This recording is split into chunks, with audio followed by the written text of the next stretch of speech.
Okay, welcome everybody to the Royce in the House YouTube channel. Tonight is our live podcast. I kind of refer to that as my flagship show. I have multiple playlists, but this is my live podcast. We also have tours of famous places, why we love the Central Coast, and a couple of other playlists. But anyway, so we've got our live podcast going tonight. And what I want to do is I want to introduce my co-host, Dan McNew, next to me.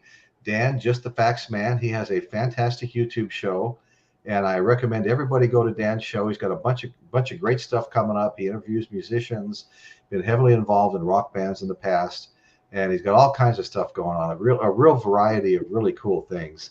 And below both of us is Jimmy Madden. Jimmy Madden is a rock and roll guitar player. Well, you're a multi-instrumentalist. You play all the instruments, drums, bass, everything, don't you, Jimmy? And Jimmy's going to be interviewed here tonight. And I want to say hi real quick to a bunch of folks in the chat. We've got Caitlin Stoddard, my friend Chris Elliott, who just did a contest entry for my new contest. Mike Precode fan. Let's see. Carolyn Fernandez. Hi, Carolyn. And she's saying hello, Jimmy Madden. Okay. Hi, guys. So hi, everybody. So we're going to start interviewing Jimmy. So Jimmy, how long have you been in the music industry? Got into it seriously at 18. I've been telling everyone all through high school I was going to be a pop star and a rock star. You know? Right. And I couldn't sing or play the guitar for the life of me. I thought I could, but at the time I couldn't. You know, but it didn't stop me telling everyone what I was going to be. I think once I turned 18, because I started going out and gigging and stuff like that, that's really when I got into it. And then went from sort of gate crashing open mic nights to picking up, shows nearly, I think, for a couple of years there, every night, you know. Okay. Wherever it was the motto or the philosophy of anywhere, anytime, really. Okay, so how old were you when you started performing in front of people? About properly 18, yeah. 18, okay. All right, cool. Yeah. I will argue the case of still being 18 now, but the fact I don't get my ID and like the off license and stuff means maybe I don't have as much chance. Well, let me introduce my younger brother. I was just talking about my younger brother. This is Jimmy Madden. We're interviewing Jimmy tonight about his career as a rock and roller. We want to talk about some of the tours he's done and albums he's made and things like that. My brother Richie, as I was saying before, he played in rock bands his whole life, you know, and he was invited to join Wayne Newton. It's a Las Vegas guy. You might not be familiar with Wayne Newton, but Wayne Newton invited him to join his band. But his wife and him had such a great duo. They were getting written up, big reviews, good reviews, that they didn't want to split their own band up, so they didn't do that. So anyway, so Richie will have some pretty good insight on what it's like to be an American rocker.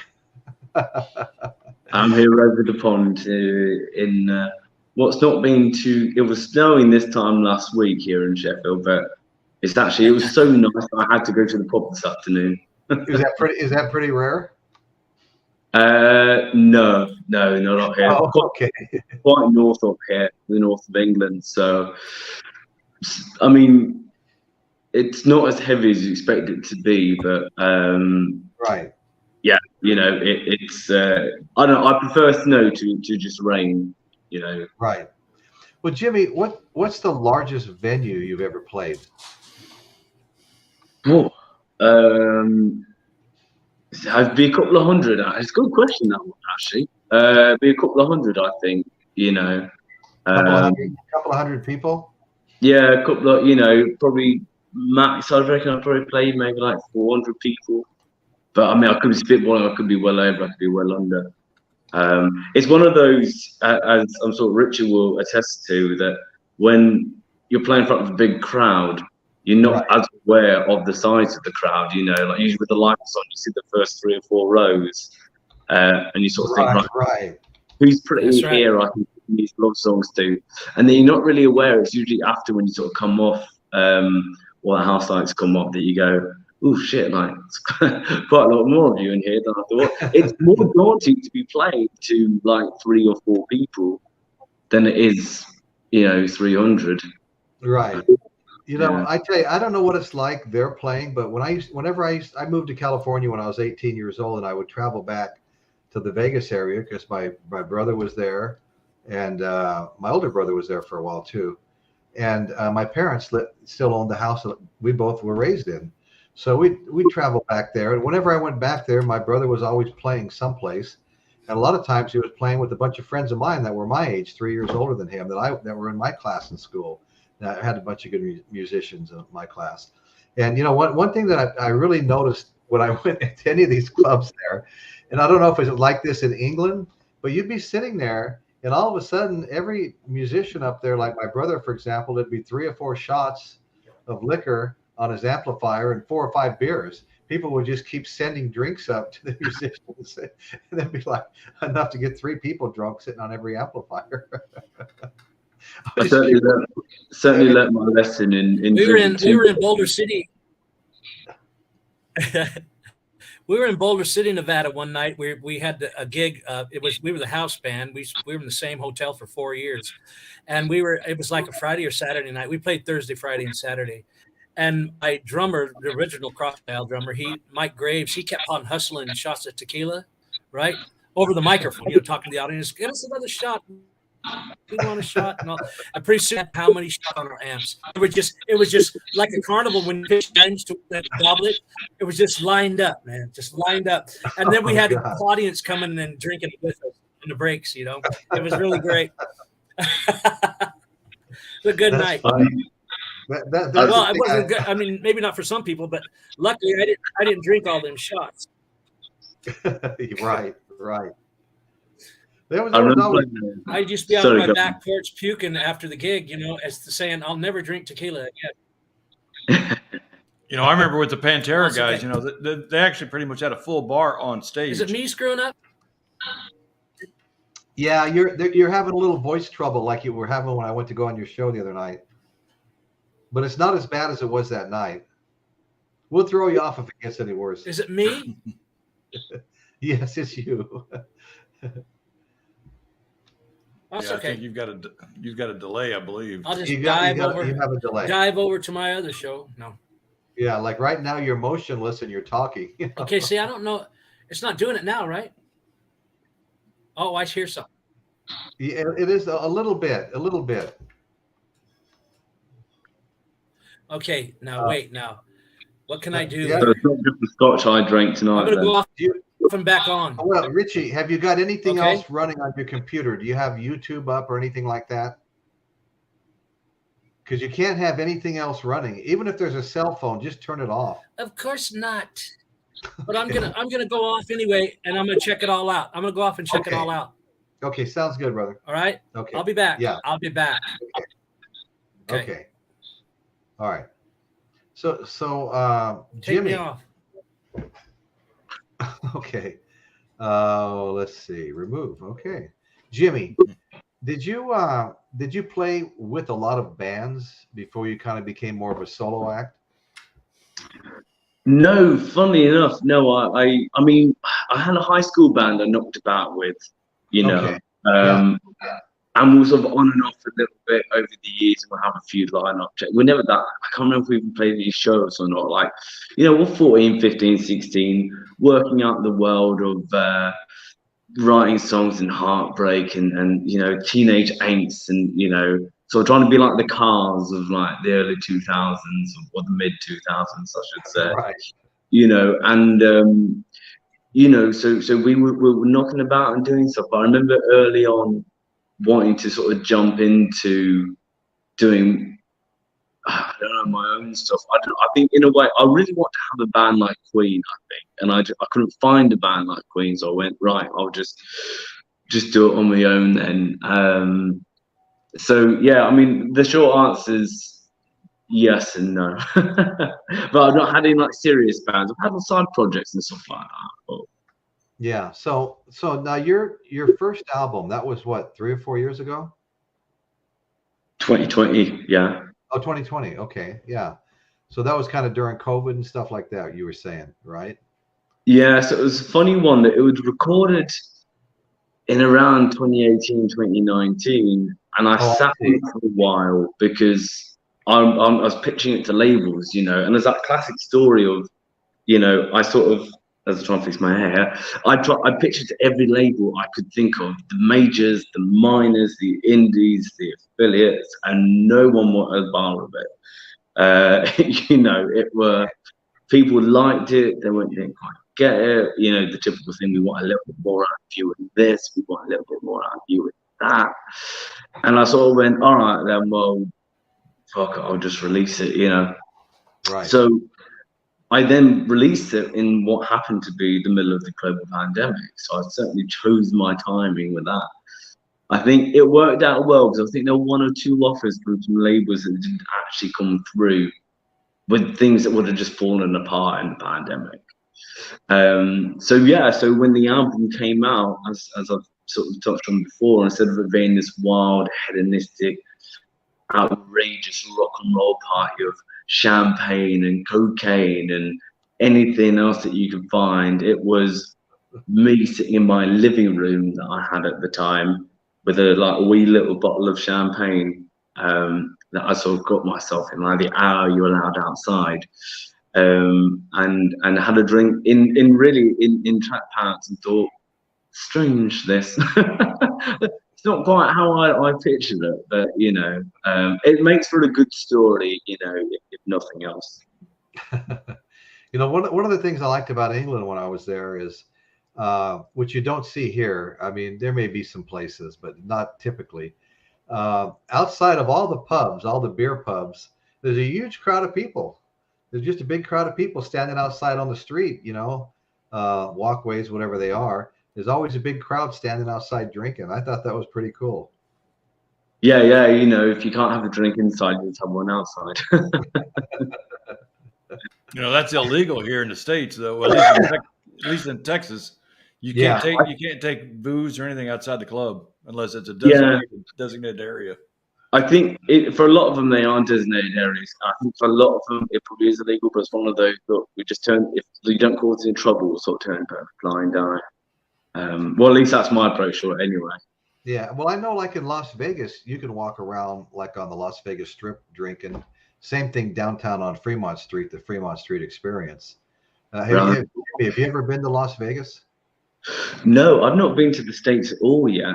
Oh, which is sort of, so like when I can come and do this too, it'd be really exciting because you know, it'd be a chance, a place of not being, and obviously a chance to soak in these sort of, you know, I mean, America's got such a rich musical history, right? From like, you know, Beale Street and as you touched on Texas with like ZZ Top, Elvis Presley, you know, and Memphis, Johnny Cash, you know, whole 50s Sun Studios, you know. Yeah, Sun Studios. I have a Jerry Lee Lewis album with the Sun label. It's the only one I have. You know, a lot of bands, when they do come from the UK to the United States, a lot of them set up gigs on the East Coast. And, you know, but the East Coast is different. I mean, there's more to it than the East Coast. I mean, like you said, you got Nashville. Nashville's a big music city.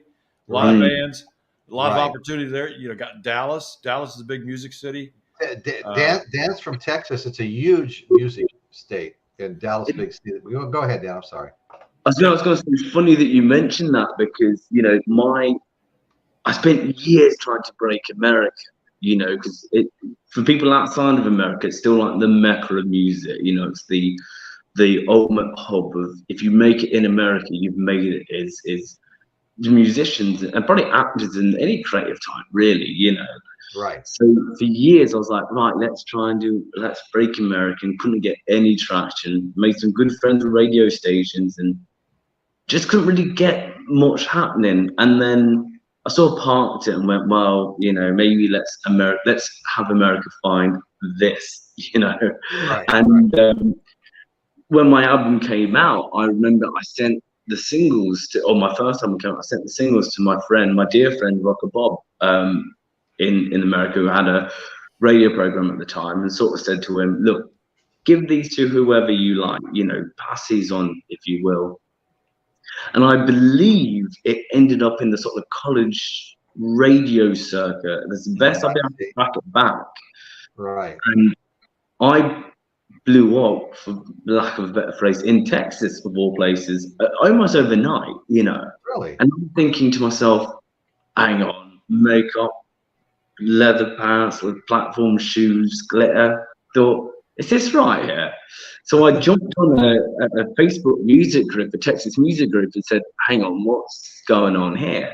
And what I didn't know is actually, I knew about South by Southwest, but I didn't know what a rich, vibrant music culture that Austin, Dallas, and San Antonio has. And Texas was my first musical hub in America.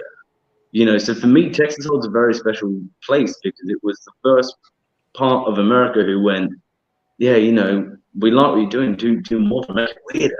You know, you're not weird enough, go more. Right.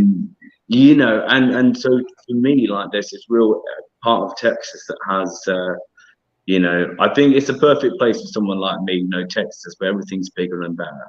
Yeah. You know, let me tell you a story. There was you know, I was friends with Dimebag Darrell and Vinnie Paul, and after Dimebag was killed, I formed an organization here locally to honor his name. You know, it's called Ride for Dime, and word started spreading about the event. Big motorcycle ride, had a concert at the end and everything. And this band out of Turkey, you know, way over in Turkey, heard about Ride for Dime and wanted to perform at it because they were heavily influenced by Pantera and Dimebag. And I said, look, dude, I said, you know, I can't help you out. I can't pay your expenses. I can't even help you with your visas or anything. But here's the deal. I've heard your music. I said, you're perfect for what we want. But so if you can make it here on this date at this time slot, you can play. But it's all up to you. It's all up to you to get here. So those guys raised money. They had parties and everything and raised money to get themselves over to the United States, got all their visas and everything. They were there that day and they performed. Well, they were so accepted here in Dallas that a bunch of other places here in Texas wanted them to come play. So while they're here in the United States, they did a quick little Texas tour, and that made their name even bigger. They go back to Turkey, and they're like Metallica in Turkey now. I mean, they're huge. Wow. And, you know, so and now they're actually opening up for Pantera in Romania in August, I believe. So so one thing I've found with Texans and Americans is very much that, you know, in England and Australia, sometimes it's a sense of like, oh, how did you play that gig? Oh, I don't want to tell you, it's my secret because I played there. Where America seems to be this great, like, you know, oh, you're kind of cool, like, let me help you. And I've really found that, you know, I found American that way to be so, you know what I mean? I've done podcasts like this, and then people said, oh, if you find yourself near me, like, here's a couch if you do a gig. And, you know, right. I found that you know, American music scene is very supportive. And I think, you know, for someone who's come from another country, you know, it's definitely... Yeah. What I will say about the American fan base as well, and I know there's a couple who have tuned in on this, is you guys are the loudest. You know, in England, it's not very cool, it's not very trendy to say you like a band, you know. But America's like, no, you know, I get more messages from Americans saying, oh man, let's listen to your record today, or, you know, I love this and stuff like that than anyone else. It's quite an interesting musical culture thing that no one else has been able to replicate. Yeah. I think we're a pretty friendly bunch here, and not just in music. I think people here are very helpful to one another, no matter what it is. You know. Mm-hmm. Yeah. And you know, but one thing too, though, beware a little bit of anybody that says they can help you, because everybody says they can help you, but you got to pick out the real people. You know. Yeah, that's true too. I've seen a lot of guys promise you the world and they produce nothing. You know? Yeah. So you got to. Yeah. No, I hear you. That's true, and I've seen a lot of stories that exactly like that too. A lot of them are made into TV little stories and stuff. A lot of people do get ripped off. Yeah. Oh yeah, you know, I know plenty of musicians here who have been sort of chewed up and spat out by the system. And oh yeah, you know, the music's got to be a tough business. I know there was one band, a very prominent band. I can't remember. I heard the story was a while back, but they had an album, they had a tour manager, and this tour actually was somewhat successful. But at the end of the day, they still owed all the management who put all the money into the album and the tour. They still owed them. They were like bankrupt. They owed them more than they made on the tour, you know. And Yeah. that's crazy. No, even just putting together, you know, like, you know, looking at doing the tour of the States, you said between flights and visas, hotel, car hires, and, you know, all this jazz. It does add up, and you sort of think it's a great idea until you really get to the nitty-gritty part of it, and you think, oh, you know, there's a lot of moving parts to it. A lot of moving parts. A lot of moving parts. I can imagine. Having done a lot of touring, I know just how quickly things go wrong while you're on, you know, you'll be in the middle of nowhere at 2 a.m. trying to scout a piece for your car or the van, or, you know, guitar strings, or, you know, something bizarre like that. It's, I always have a theory with music. If it seems to be going too well, if it's a little bit too perfect, like, get suspicious, get worried. Oh, I know a local band here that they're an AC/DC tribute band, and they were asked to perform up in Pennsylvania, and of course they're pretty experienced about going out of town, so they made all the arrangements. They want to make sure that there's a back line, so they don't have to bring all their equipment with them. They get up there and there's no back line, you know. So all they brought was their guitars. They didn't bring any amplifiers or anything because it's supposed to have been provided for them. So the venue puts up looked like a practice speaker and said, "That's your back line." Really? So. I remember I got early in my music career. This is embarrassing, but early in my music career, I had a venue reach out to me, said, "Can you come and play?" I went, "Yeah," and they said, "Look, we'll pay you about £100 or something like that." So I thought, "Oh, okay, you know, that's fair. I'll take that." Anyway, got to what turned out to be a cafe, not a music venue. Got in there, and their PA system, they handed me an AUX cable. And I went, "That's for like plugging the phone into like the speakers in the cafe, like background music." And they thought that was what I needed for my gig. Oh, geez. You know, so I thought, I'm here now. I will play in the corner very acoustically. But it was a very bizarre moment where I'm looking at this AUX cable, thinking, "What are they giving me this for?" And they're looking at me like, "Why is he looking at this cable so weirdly? Is he the musician?" Yeah, no, I got a little story that happened to me once in 2006 at Ride for Dime. We got the stage all set up, and of course, I'm paying for the venue from the organization, and we pay for the back line, we pay for everything. Well, the first band gets up there, and they blew the system up. They blew the house system up. So in between bands, I had to find somebody that had a whole nother back line. They had to bring it in between sets and reset it. It cost me about $3,500 for that. You know, to drummers are the worst for this. I say tentatively in case there's drummers around, but I remember I played Skeek a couple of years ago, and same thing. I had a band headlining, me in the middle, and then a band opening. And the first band, I believe, they had the agreement that they would share the drum kit with the second band, because I didn't have a drummer at the time. So I said, "Look, you guys work that out between yourselves. It's got nothing to do with me." Anyway, the first band, the drummer packs up his drum kit and takes it home for some reason, and then come back to the venue to watch me play. Unbeknownst to me, while I'm on stage, there's all commotion kicking off because I did think it was weird there's no drum kit on stage anymore, but unbeknownst to me, it's all kicking off. And then same thing, I had to play for longer. I had to start making up songs, you know, trying to remember like covers of like, "Oh, bloody hell, what do I know?" You know, to fill in the time while someone else drove off to get a drum kit or thing back. You know, I'm not on an acoustic guitar, like looking around the room like this, going, you know, have I played this song already tonight? I have. Let's do it a third time. So do you guys have over in England? Let me do a quick shout out to Chris Elliott. Chris Elliott's a fellow YouTuber. He has his own show, and I'm actually running a contest right now. Royce in the House is running a contest celebrating. I have 200 videos on YouTube. It's my big push to 700 subscribers. Things have been going pretty well. So anyway, and Chris did a video for me today, a contest entry, and I really appreciate it. And Chris is a great guy. I encourage everybody to go check out Chris Elliott's show. He's a great guy, and he's got a good show. Anyway, so we'll get back to the show. And what I want to ask you, Jimmy, is at what point did you decide you were ready to make an album? Ooh, that's a very good question, Royce. Well, I've been wanting to make an album for a long time, but was very aware of you only get one first album, and after seeing the message about the different. I know. I'm sorry, Chris.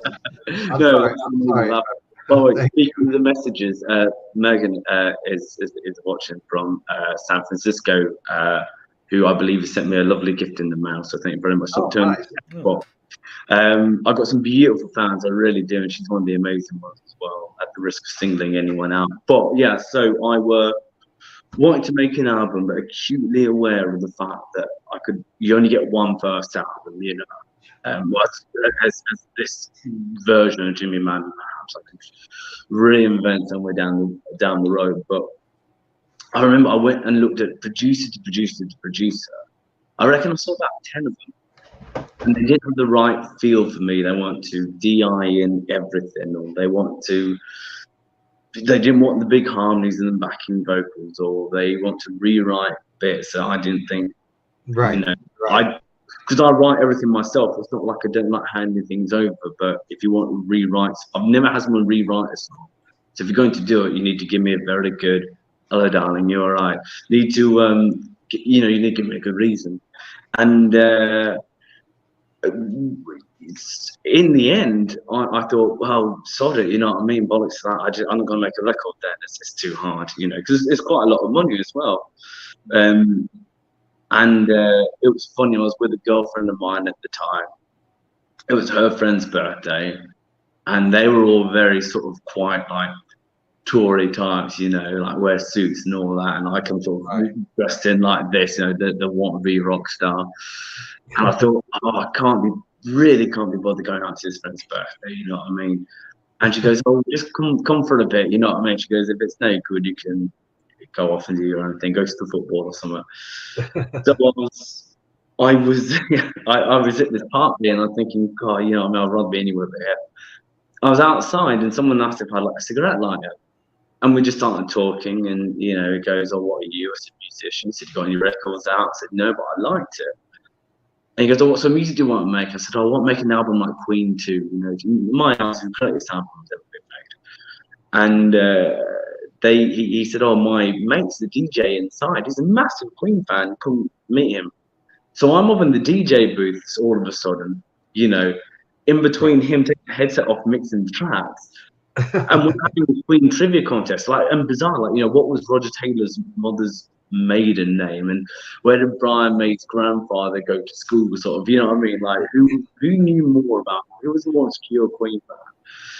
And then it led into he said he was a producer, and I said, we'd like to make an album. And what sold me on him originally is he said, right, let's just have a beer and see if we actually get along, because he spent a lot of time with producers, my first time recording, and he sort of said, well, let's just see if we can get along. And I thought that was nice. He didn't come at it from a financial point, he didn't come at it from this and everything. So we recorded that album in an old converted church that had a room in it. An office space, actually. We had to hire out, you can hire offices for the day. We'd hire one of those. There's all these people in there doing emails and important business things. We got guitars out with layering bits in.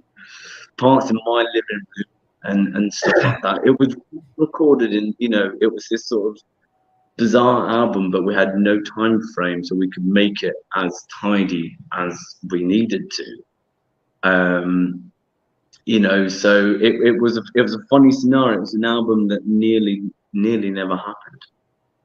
Well, let me ask you, oftentimes we'll use the word album generically.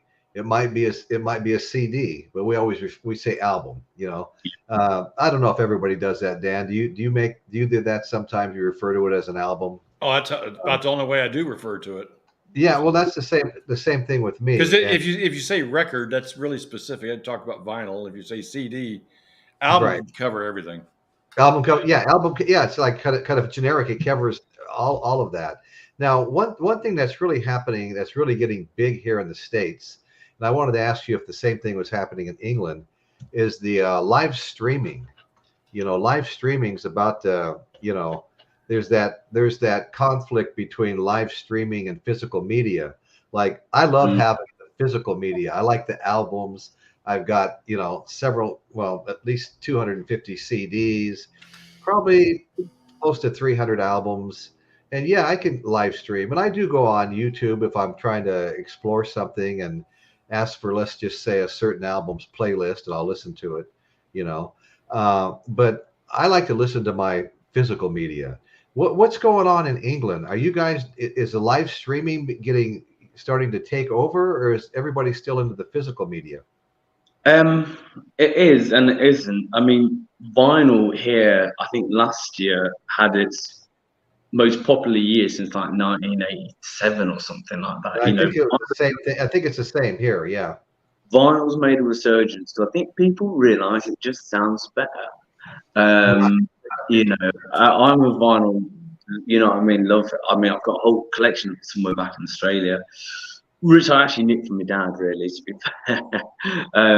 You know, but there is a lot of like Spotify stuff. I don't like I like Spotify, the app, the model of it, the idea of to find music. I don't like its royalty rates, but I don't. You guys probably don't need another musician harping on about those, but you know, I think the model's so close to being good, but.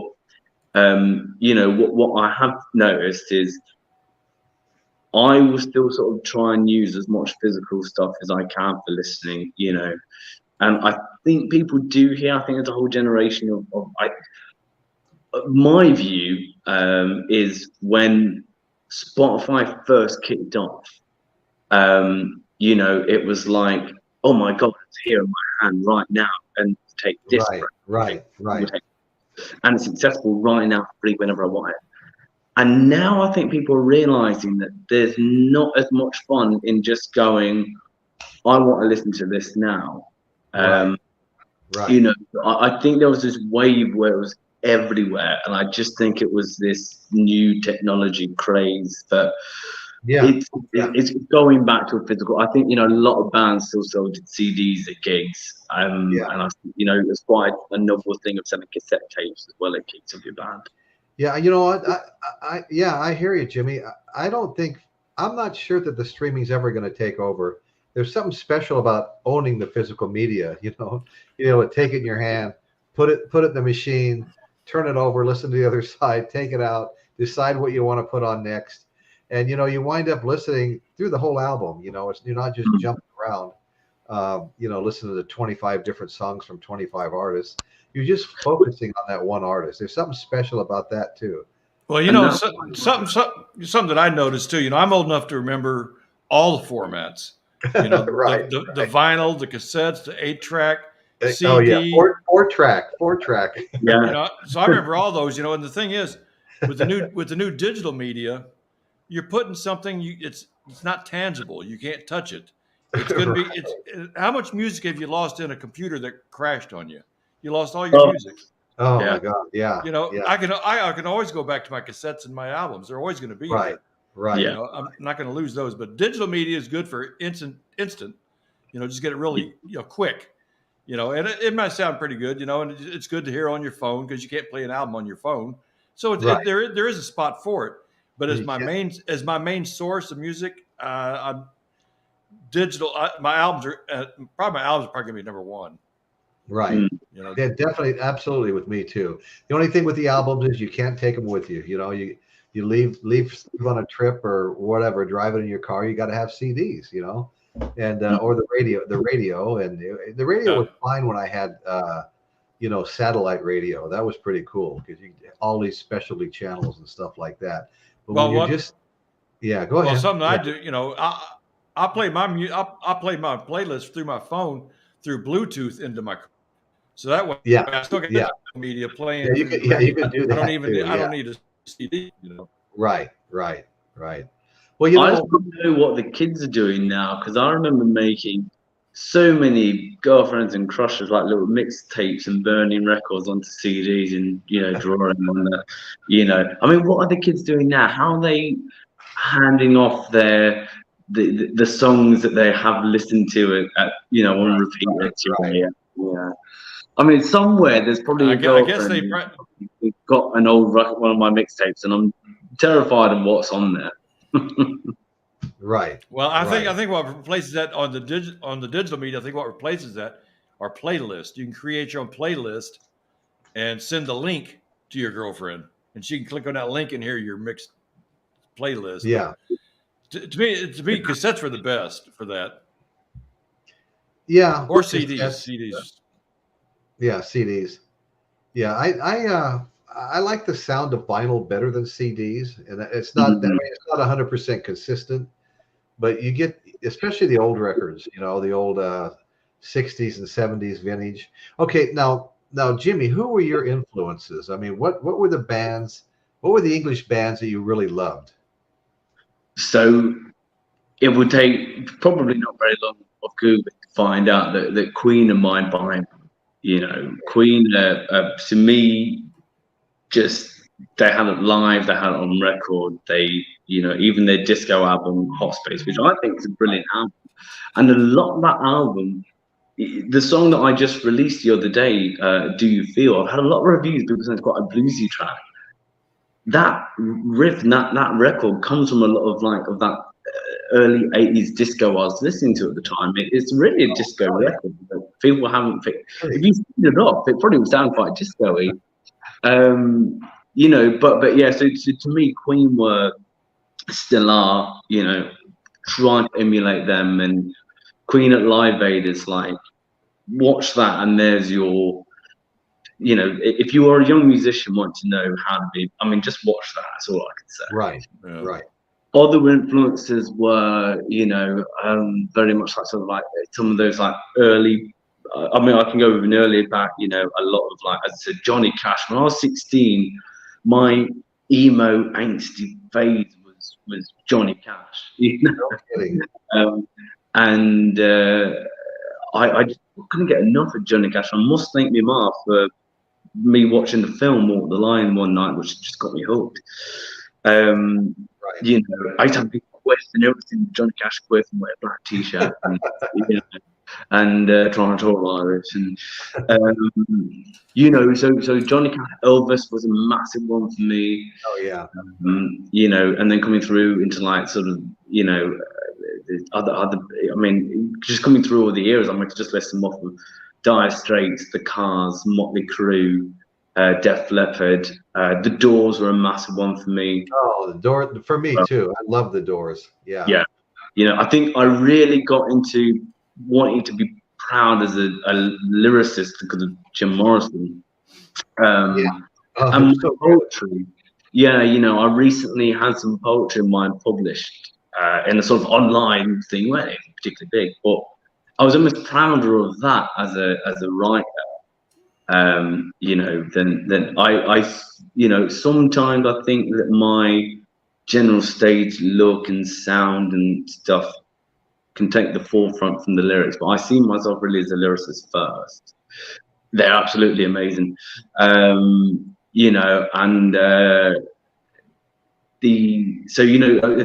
Doors were just absolutely, loved the Sheer Heart Attack, great record, great song as well, and they absolutely live at Montreal in 1982. I could turn this into a Queen trivia game if you guys aren't careful, but I think the Doors for me were something that I remember got given a CD of the Doors and I didn't really listen to it. I put it on one day, and again, this is back to the record thing, how great albums are.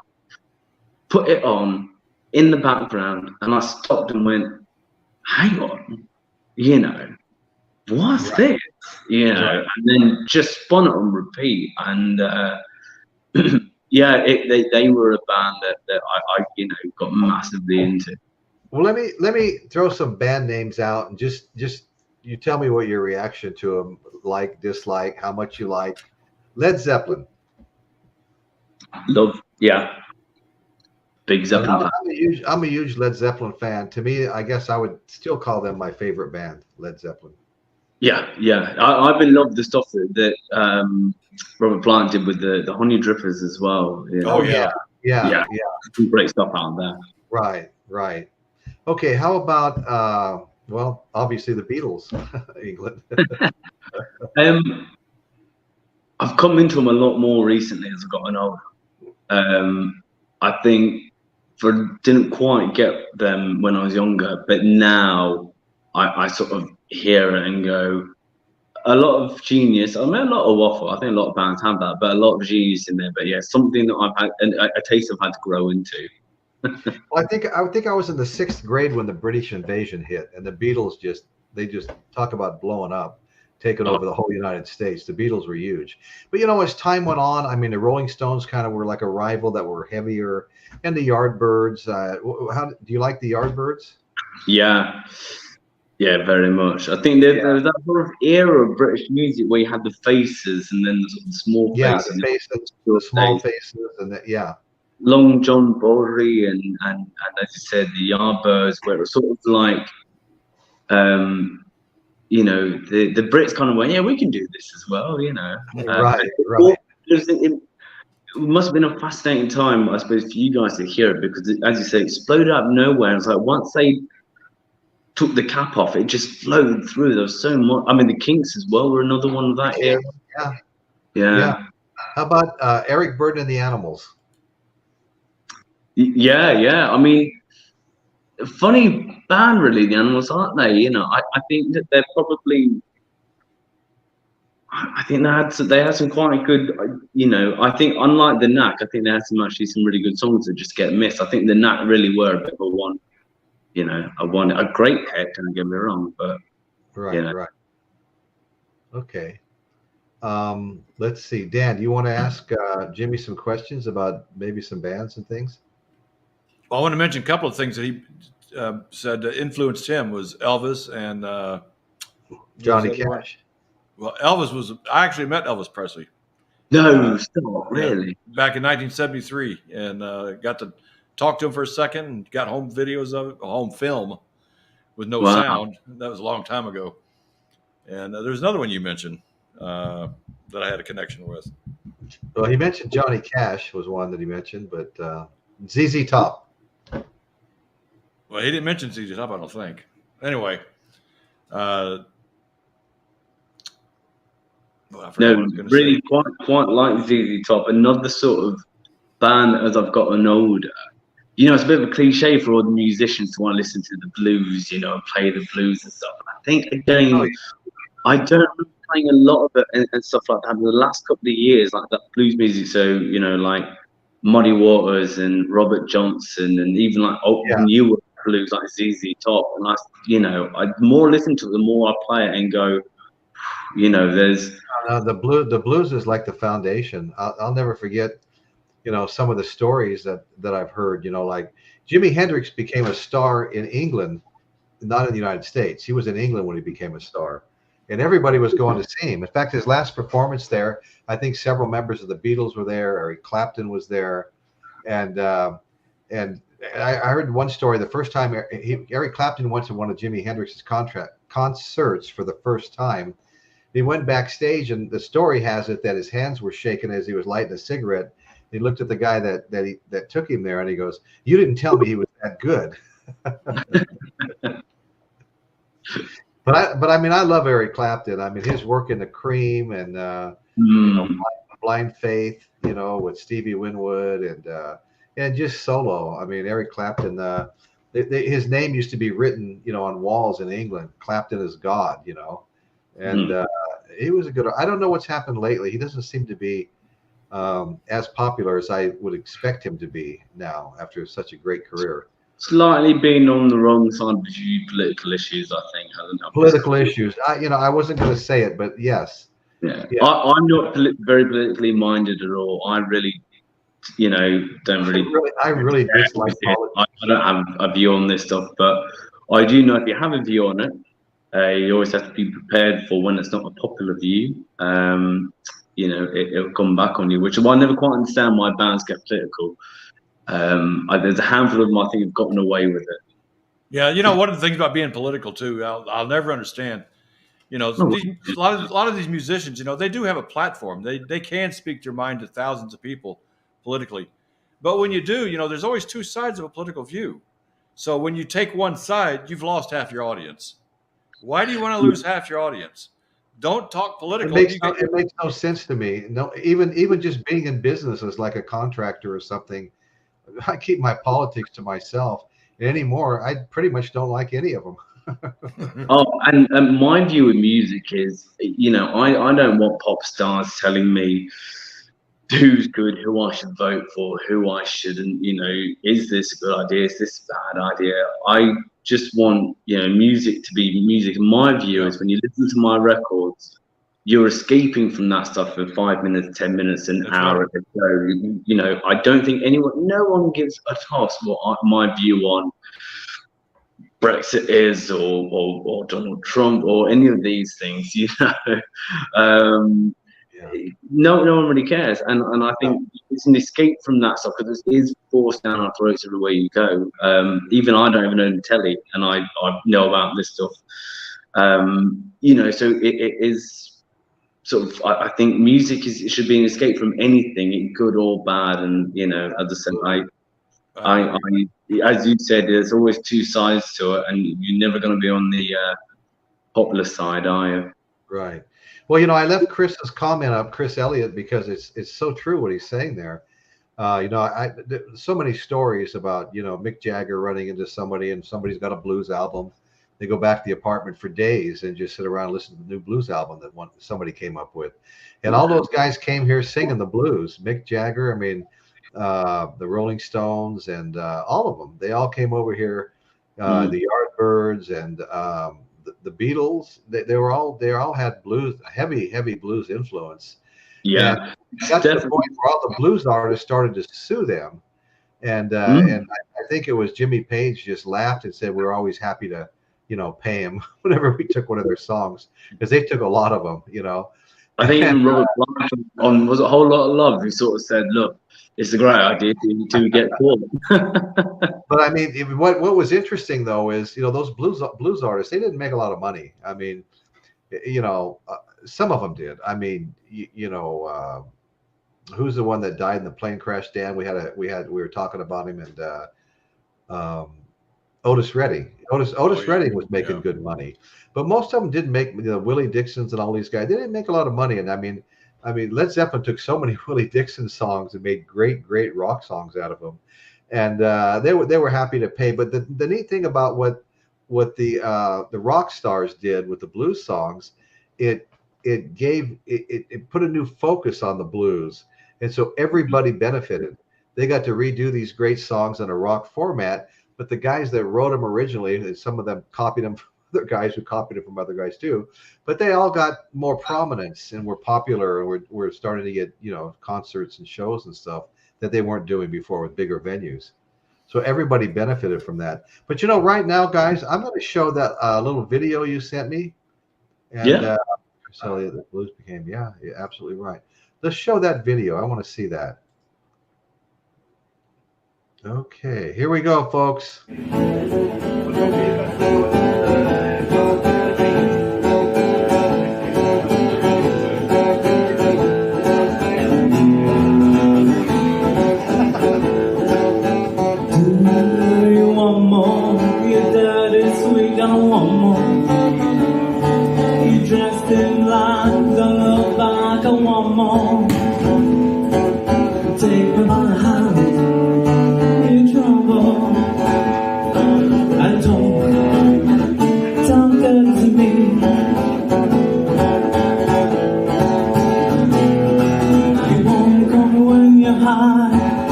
voice just blows my mind.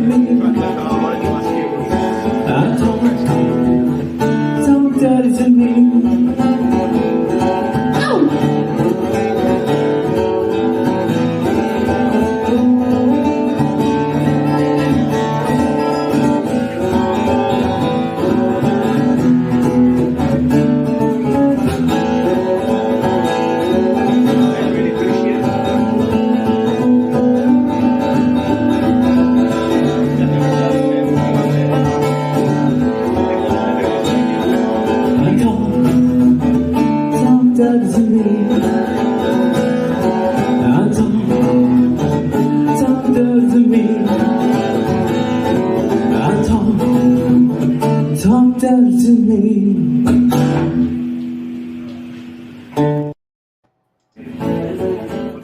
Well, I thought that was a timely conversation about the blues. 12 bar blues right there. Definitely bluesy. Yeah, that was great, Jimmy. Oh, thank you very much. It was the Yeah. day after my birthday, and I was right hungover for that performance, and spent about 3 hours on the train, and we had to stop because some guy was claiming he had a gun, which is not very common over here at all, and so they had to stop the train and sort of kick him off. It was a slightly bizarre gig, that one. I got there and got through it, but yeah, very bluesy, that one. It sort of came about by accident, really, and I'm sure the movement's been used, 100 times over. But yeah, that was sort of a blues. It was one of those songs that I wrote and thought, oh, not bad, that. Maybe I should do another album. Okay, so you've got another album coming out here in April. How many tracks do you have on that album? 10, I believe, off the top of my head. Yeah. Which is, there was 2 tracks we sort of cut and they just didn't quite work. This album was very much like, if you look at my work I've done before, like Love Symphony, very polished, very over the top, very Queen, and I thought I want to do an album that showed, one, the raw hardcore rock and roll, and 2, that I could do something that wasn't, I could do something a bit punk and a bit raw. And I wanted an album that meets Exile on Main Street by the Stones, that meets Electric Warrior by T-Rex. 2 records I was into a lot of the time. I thought a bit raw, and a bit hardcore, a bit bluesy, and all of this, and not too many overdubs, not too many retakes. So that's exactly what we did. We recorded this album in a snowstorm in a little studio that was built beneath the football, pretty much all bar beneath the football ground, like 2 doors up from what was a very suspicious looking strip club, really. And they're all suspicious looking. yeah, and I thought this one, it might be a bit more than just that, but it was a weird thing. We had to record at like 4 o'clock in the morning, as well. So we were going to the studio, me and Leon, who produced it, and helped me record it, and we smoked cigarettes in there and sort of doing shots of whiskey and stuff like that as we're in there. And I got all these ideas in my head, because I don't read music or write music, and I'm sort of explaining to him, like, there's a waltz on the record, I'm not much of a piano player, because I thought, well, why not build a waltz, So I'm sort of saying to him, it's like going like bum bum bum bum bum bum. I said, here's where we'll crash the cymbals in, and here's where this will come in, and he's sort of nodding very politely, going, oh, okay, like, what the hell have I got myself in for? It was this sort of record where we had to tap into the environment, which was snowing. It was in the slightly weird part of Sheffield. It were dark, it was 4 a.m. and I've got these lyrics on a bit of paper, because I sort of write everything by hand, of all this heartbreak I'd gone through. And I'm sitting this thing and tapping into the emotions of it, and I think we got there, and there was very much a sense of like, let's not overdo this. If we get the right emotion on the guitar or on the vocal, then let's keep that. It was very much we wanted to sound a bit raw, we wanted to sound a bit rough, and we sort of want to bring that, as I said, Exile on Main Street meets Electric Warrior of the sound, and just do something different, really, because I think so much music's overproduced and so much music's overcompressed and everything, that was, let's take it back a bit. Let's just play the instruments. Let's not get bogged down in it. Let's prove that we can just play these things. Well, where do we go if we want to listen to your last album, and how do we listen to your new album that's coming out? Spotify, Bandcamp, okay, and YouTube as well. So where you are already. Okay. Yeah. Okay. Now, briefly here. Okay, you said you toured Australia. Mm-hmm. How long were you in Australia? Long enough to not develop a tan, no matter how much I tried. As I said, I get sunburnt in the cold section of Tesco. You know, but no, quite. It's a very long time, really. Wait, what are some of the places you played at? Some of the cities. Played in Melbourne, played in Camden, Sydney. I believe I played in Adelaide as well, but it doesn't sound like a lot. But you know, as you know, Royce, with the size of Australia, it's a 9-hour drive. Just you know, it's comparatively in the time you could drive from London to Glasgow, you could drive from Melbourne to Sydney, and there's no in between. You know, so yeah, didn't do a lot. Played lots of shows in Melbourne, but I didn't. Yes, Apple Music as well, and Megan as well. So a comment about, I don't believe you need to read music. I think you can be over. You know, here comes me with a bit of maybe ill advice, but I just think you can be overtrained in music. I think there's so many brilliant technical guitarists I know who've got no feel and no sound, and you know, I think you should know enough to know what you're doing. You know, when it comes to soloing, but you know, don't take the feel out of it. There's a reason why Mark Knopfler is so brilliant, and Brian May, and you know, these guys who they still got the feel for soloing. Just on that point about music, yeah, I think always be careful not to, you know, not to lack any emotion in playing. Well, did you make it to like Byron's Bay over the Gold and Sunshine Coast area? I've been there, I think. Oh, have you? Okay. Not for gigs, but me and one of my mates growing up, we did a lot of road tripping around Australia. Doesn't that have like a real bohemian, like? Yeah. Almost like being in Haight-Ashbury back in the late '60s.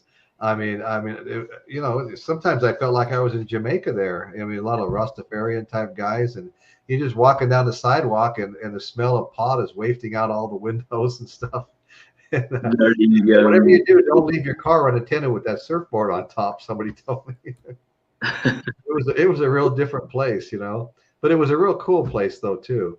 I really enjoyed Australia. That's a place that I could certainly live. And the way things are going here, I think I visited almost every place I visited. I could almost live there. I don't know. I still love my country, but anyway. So then you toured after Australia, or I don't know which one you did first, but you went to Asia, right? That's right. So 2 rounds of Southeast Asia on 2 separate tours.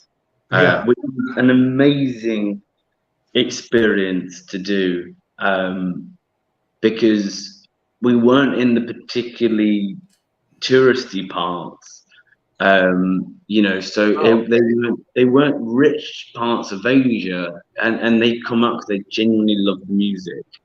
I believe in one part I played, supposedly, I mean, they might tell every musician this, but the first sort of white expat performer to have played in that city, you know, and it was an amazing thing because obviously English isn't their first language, and they would pick up on things in my songs and sing along with me, you know, with like hey-ohs and stuff like that.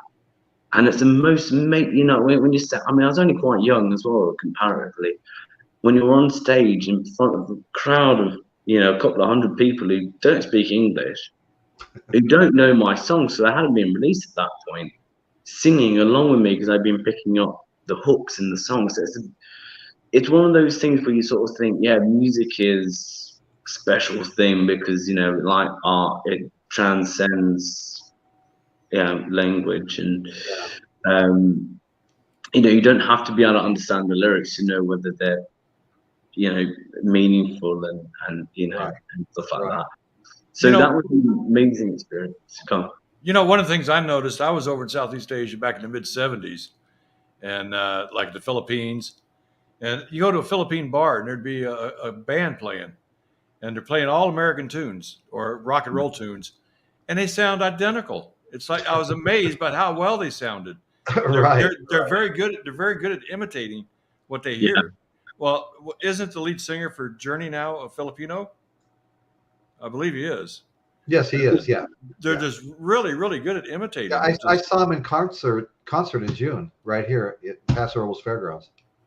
Yeah, he's really Arnel Panada or something like that. Yeah, I was impressed the way they can imitate Oh yeah, rock and roll bands sound just like them. Right. Well, then when they take a break, they take a break and you go to talk to them, huge accent. Right. Right. Girl, Exactly. Sing it to me. I can understand you better. Yeah, no, Moxie's right. Haight-Ashbury today is nothing like what it was. I mentioned late '60s when I was describing it.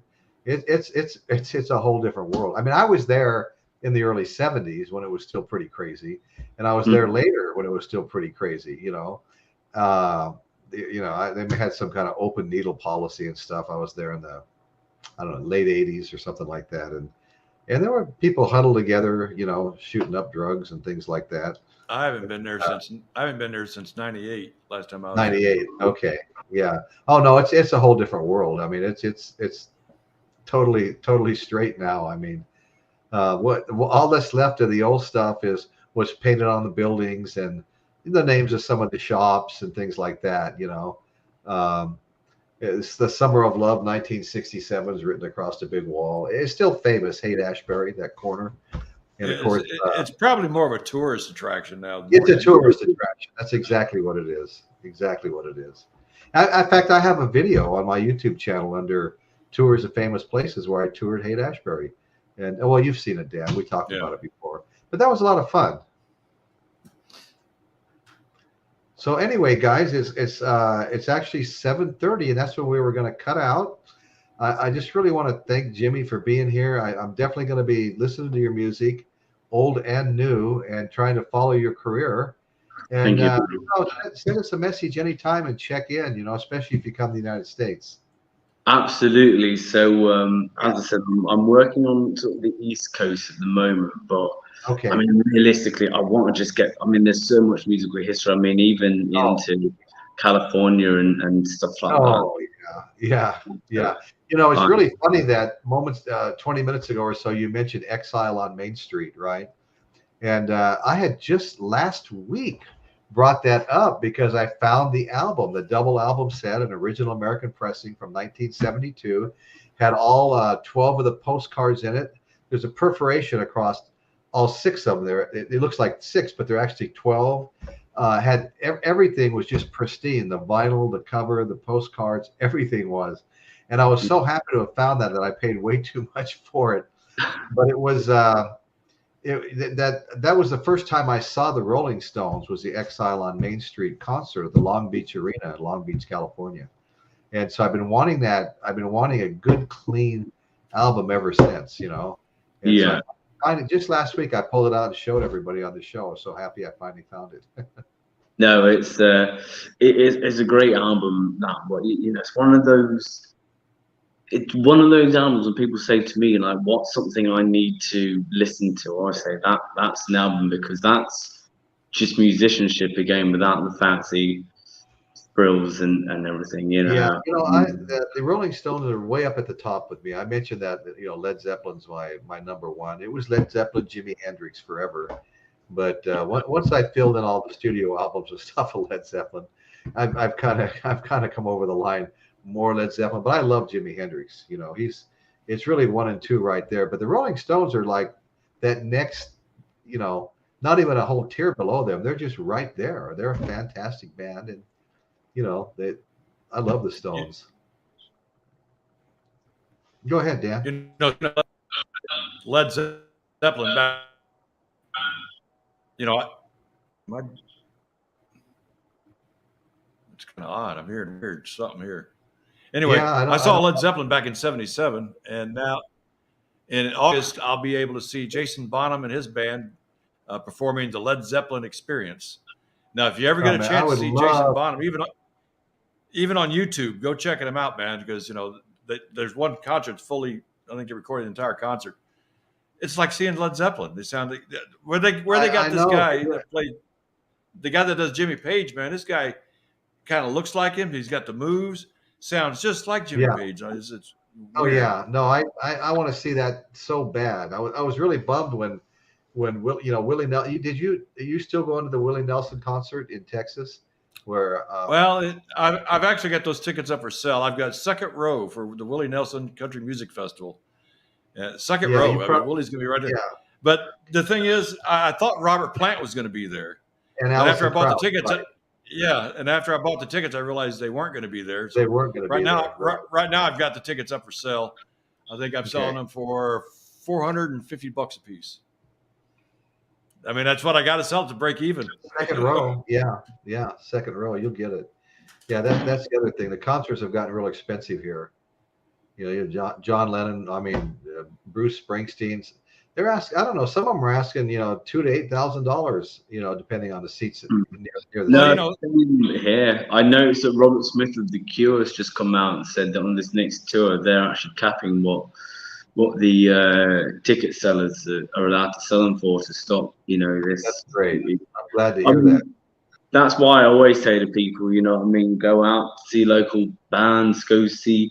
All of these bands started in some dingy dive bar with sticky carpets and stuff, and broken microphones somewhere. Go and see these bands. You can see them for $5. Don't wait till it's 300 odd quid to see. Right. I think it's every band you got to spend a fortune on started somewhere for cheap. Well, for us older guys, it's really a sticker shock. Because I remember I used to go to concerts for $5.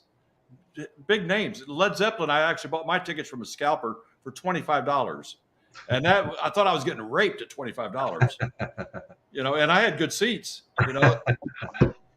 Right. But I think the face value of those tickets were like $10 for Zeppelin. Yeah. No, it's strange, isn't it? How the concerts have gotten bigger. And the production has gotten amazing, now. But at the same time, it is, music should be accessible and music should be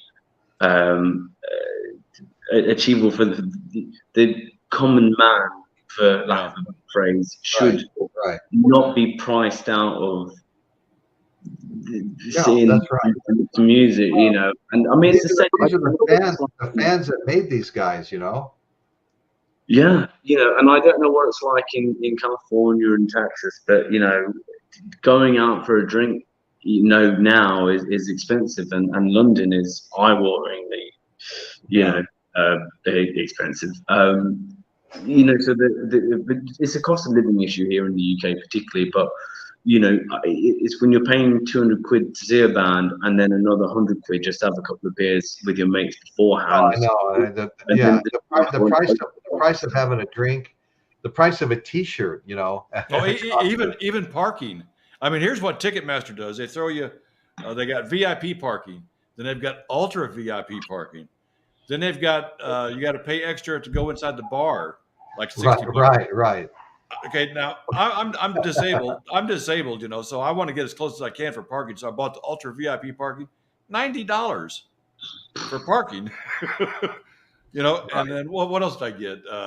Then they say maybe you could have used this last year for one of those concerts. Which one was that you didn't go to? Oh, the Rolling Stones, where you're trying to get a refund. Well, now they sell insurance on your tickets at about $60 a ticket, which means if something happens, you're guaranteed to get your money back. With that $6 insurance, or you can't make it. If you can't make it to the show, you can use your insurance to recoup your money. So now there's insurance, there's parking, there's all sorts of stuff. Then you got your tax, it just all adds up. You buy a $100 ticket, it's going to cost you for two people $600 total. Yeah, it's definitely. I don't go and see, Motley Crue are coming out here soon with Def Leppard. I think Alice Cooper might be there. And, my mate bought some tickets for 90 quid just a couple of weeks ago. I had a look tonight with him to see what they're going for. they've already jumped up to 130 quid. I mean, it's not a lot because it is two iconic bands. And, you know, don't get me wrong. Right. I'd love to see Motley Crue, but it's like that's what the cost of it is now, and the tickets, you know, it's like it's going up. You know what I mean? It's not like they've come out at that price. It's going up hourly. You know, it's scary to think of. I just think it's, you know, again, I'm not very political, and at the very risk of getting close to the line, I think it's very sad when people are having to make the decision about whether they have their heating on in winter or whether they can go out and enjoy themselves with some music. I think that the priorities in society are wrong if that is the decision people are making. You know, one of the things I noticed what Ticketmaster is doing, because I've never done it before. I've never resold my tickets ever. I've always gone to the concerts, but for the price I'm paying, you know, I may not want to go. I think I'll just get rid of the tickets. So I decided to sell it on Ticketmaster. Okay, now when I bought the tickets, they charged me like $90 service fee on each ticket I bought. So it's like $180 just in service fees. Okay, now I'm going to resell them. Now whoever buys my tickets has to buy more service fees from Ticketmaster. I experienced the same thing when I went to Alice Cooper in April. I bought the tickets. I went to the seat, showed me what the price was. I said, that's the one I'll take. I take it. Then they send me the bill and it's much higher. And it wound up being somebody reselling the tickets, the ones that were selling me for a much higher price than the seat price. So you end up paying service fees twice. One of them's hidden because it was paid by the other person first. But when you bought it, it was all put into one package. Then they add a service fee on top of that. Right. So the printing fee, if you print your own ticket at home, they now add a surcharge on, you know. Like someone said that this is a conversation going on for hours. You know, it's I'm sure that the musicians turn around and say it's why they put on these massive concerts and pyrotechnics and lights and everything. But you know, they had this stuff in the 70s and the 80s, and you said tickets weren't so expensive. You know, it's not like smoke machines and lights and stuff like that are a new invention. Yeah, right. You know, but yeah, I get my point is come out and see me while I only cost you a $5. Sounds good to me. I wish I could. Hey, Jimmy, thank you so much for coming on. I really enjoyed talking to you and hearing about you. I am obviously a few hours ahead. It is now 2:45 in the morning on Monday. Oh, wow. I will be handing over the lotto tickets from the future to you guys in the past as well. Okay. Yeah, Monday's a nice day, and you'll enjoy Monday. Okay, good. Dan, thanks a lot, buddy. I always appreciate one thing I want to add, since we got some people in the chat, on your show on April 16th, we're going to have George Call back. Oh, good. Yeah. George Call will be back on the show. Yeah, no, that'll be a great show too. He's a heavy metal vocalist, and we've had him on before, and he did a good job. I'm looking forward to that. Yeah, return performance. Okay, well, thank you, everybody. Hey, Michael, so glad you were able to catch part of it. I knew I was going to end early tonight. But anyway, thank you, everybody in the chat. You're all very much appreciated. And again, I've got a contest running. My YouTube show's got a contest running celebrating 200 videos. I think it's more like 207 now. And my push to 700 subscribers. Thank you all for being here. And all right, I guess that's what's going on in Royce's world today. Good night, everybody. Thanks so much for having me on, guys, as well in the chat, and particularly to the two names that I recognize popping up, Megan and Caroline. You guys being long-time fans, and Megan, I hope the twos come out all right as well. And thank you, Royce and Dan, for having me. It's been fantastic. It's been fabulous. It's been great to chat about. Nice to meet you, Jimmy. And hopefully I'll see you guys later in the year on tour. So, as I said, if you want to get me out or you know any venues, please do realign. Yeah, check out Texas. Yeah, check out Texas. Yeah, you won't be disappointed. Yeah. No, I just for the big servings of the big burgers and stuff. Everything's bigger there. All right. Good night, everybody. Good night. Good night. Thank you. Thank you very much. Take care.